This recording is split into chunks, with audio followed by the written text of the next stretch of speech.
Dr. Fyo, curriculum daily, and Dean of the College of Liberal Arts, Dr. Patricia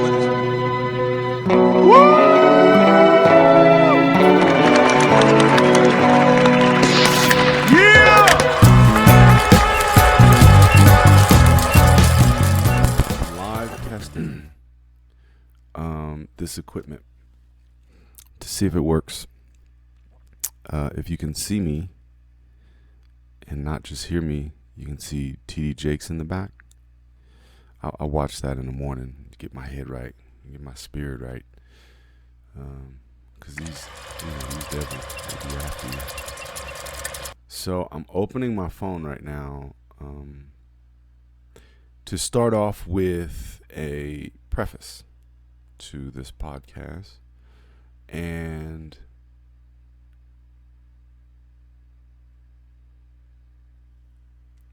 so each morning, I listen to my writings because I'm working on a book. Frontier in American History 1900 to 1930. Timothy Eugene Nelson. Preface. Black Dome was a real place. I have to make this fact clear because my brother Maison Nelson thought I made it up. No lie. Maison, pronounced Maison, recorded my doctoral graduation. He flew all the way from the Air Force Base, where he was stationed in Las Vegas, Nevada, to El Paso, Texas. He took pictures with me holding my University of Texas at El Paso mock diploma. Still, after not seeing him for about 5 years, his question was, when you gone make some money?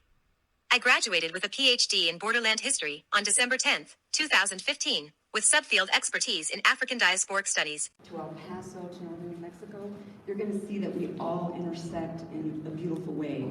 And so this is a timely story, it's relevant, and if you all could welcome Dr. Nelson, and I'd like to thank CCA for supporting this. Welcome, Dr. Nelson. Okay, so Marisa is like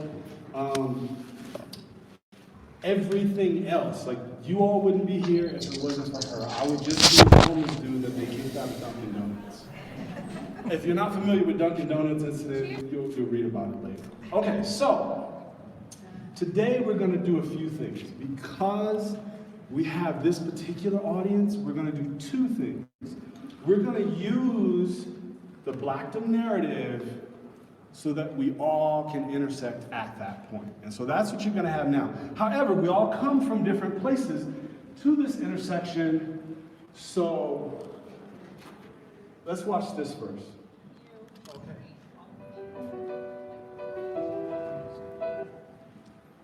So, that can get pretty awkward, right? Saying the wrong stuff in a room full of people, particularly today, right? If you say something wrong, oh my, you are a... It's not what we're doing here today, okay? What we're doing here is providing a safe space, even when we say things and do things like what you just saw. We're gonna have a little bit of intersectionality training because of this particular audience. So this is what we'll cover.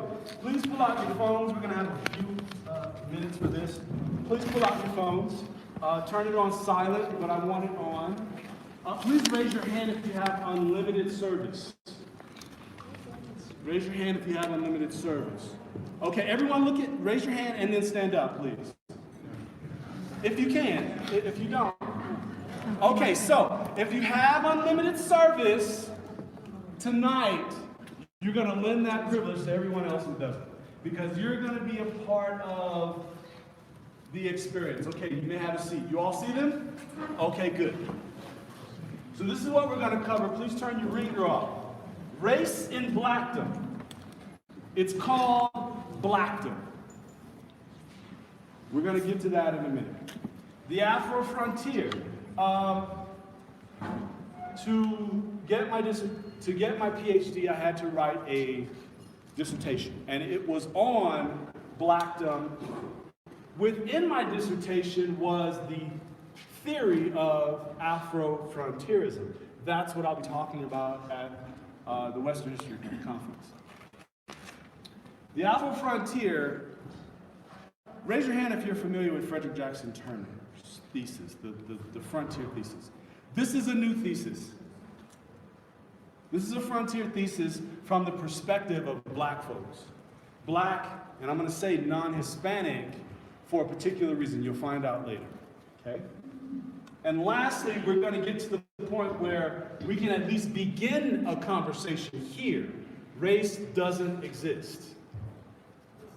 Now, that's the beginning of the conversation, not the end, okay? It's the beginning, because while race doesn't exist, racism does. Your voice. Okay, this is my voice. I broke it down into the pieces where you can find me. So, instead of yelling at me here today, you can yell at me for the rest of your life on Twitter, Facebook, all of that other stuff. But today we're going to play along because the intersection is what we need to teach people how to get to. Okay? Now, I teach classes, and very few times, okay, never, has there ever been a historian to have an intro, right? Like a real intro, like, you know, if Jay-Z was coming out, he wouldn't just come out, he'd, you know, flames and everything. So, okay, so this is my version. Oh, you think you're better than me? I have the honor to You think present you're better two than me? candidates for the degree Doctor of Philosophy. The candidates for the degree of Good evening. Tonight, we go after the story of an extraordinary personality. He is Salvador Dali, the great surrealist painter, who sees the world through surrealist eyes. If you're curious to hear Salvador Dali talk about decadence, death, and immortality, about his surrealist art, his Proclamation, and his also known as existence the before he was Moors born, we'll go Emancipation after those stories in just a moment. Water went down, My name is Mike Wallace. take all the Cigarette water with it and is not the leave any behind. Flippers Commander. Black nationalism, which means that the black man should control the politics of his own community and control the politicians who are in his own community. We must also realize that the problems of racial injustice and economic injustice cannot be solved We'll talk with Salvador without Dali in a just a minute. radical redistribution of political and economic power. There's this myth that black people did not resist until Watts or until Malcolm or until the Black Panther Party. It's just not true. The first thing that the Black Panther Party did, of course, in Oakland was to patrol the community, to set up an armed patrol in order to ensure that black people were not harassed and intimidated by the local police department. But that had been done in the South. It was done in Birmingham. My father participated in armed patrols because they have to protect the community. They get out there.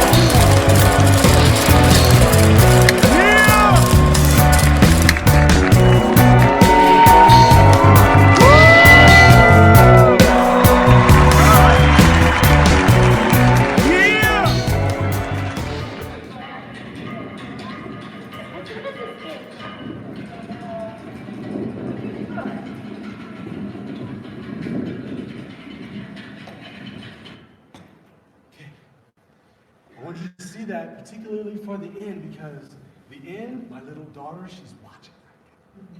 So I just wanted her to see herself. But she's my why. Her mother is from Iowa, and for this purpose, because we haven't gotten that far in our lecture yet, her mother is white, and I am black. And so, in teaching about this intersection, I'm teaching my daughter the whole time.